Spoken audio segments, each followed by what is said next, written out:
Prime Minister Ingraham forced to make a diversion on his urban transformation and redevelopment tour of Over the Hill initiative yesterday, saying the new focus on what is commonly known as the inner city is part of the government's plan to empower residents was applauded by some residents as historic. Prime Minister Ingraham also told them he's moving in on areas considered strongholds for the Progressive Liberal Party to bring change. Shanique Miller has more from yesterday's Bains and Grants Town walkabout.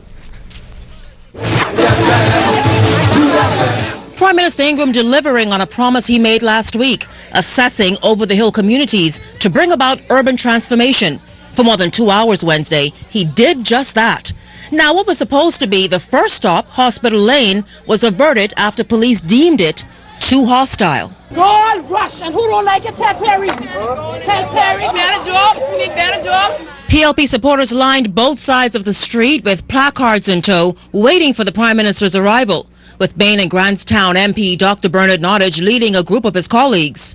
National Security Minister Tommy Turnquest would come to speak with Dr. Nottage, urging him to lead his supporters to another area to avoid conflict. If you all can stay here, we'll go elsewhere. Yeah, but we do intend to stay. Yeah, but what we don't want, something that we can't control. Neither do we. And the only way that we can make sure that we can control.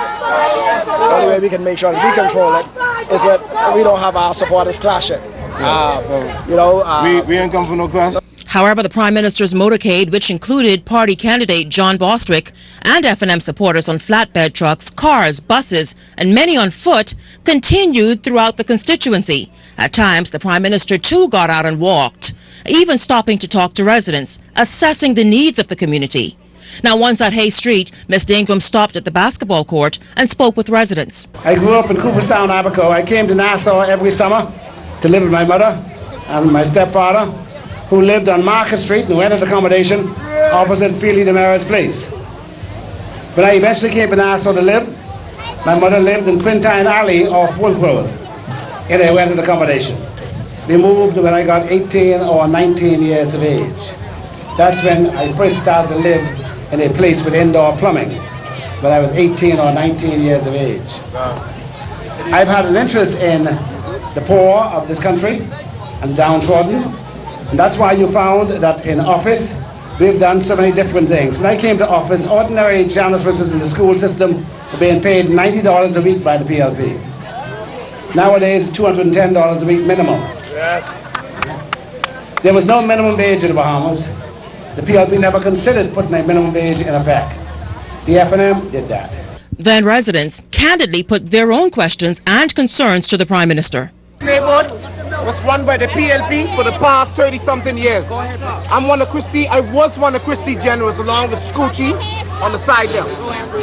Right now we're really looking for change. We just don't want right now that somebody come into our community and tell us things, and then when election goes by, it's nothing happening. The reason why we want to give this area to the F&M now is because the F&M deserve a chance now. The PLP had too much time and they do nothing. Give us that one chance and we will show you better we can tell you. Dr. Nottage claims the Prime Minister has no right to lead an initiative through Bains and Grants Town so soon before the general election. No. There's no initiative to breathe new life in the over-the-hill communities. There is no initiative. The first initiative was urban renewal, and they cancelled urban renewal.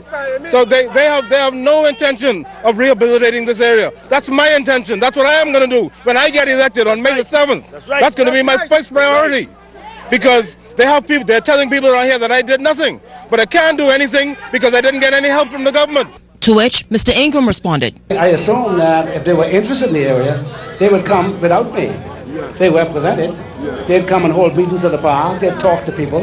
They would show them what it is that they want to do for them. They would demonstrate that they are concerned about them and interested in their welfare.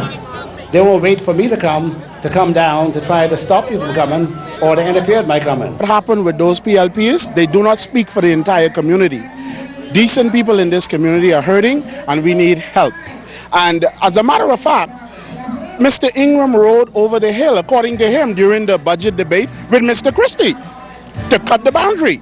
And if Mr. Christie didn't grab a truckload of PLP to run Ingram out the community then, I don't see why Dr. Nordich would do it now. And anybody who is running help away from us does not have our best interests at heart.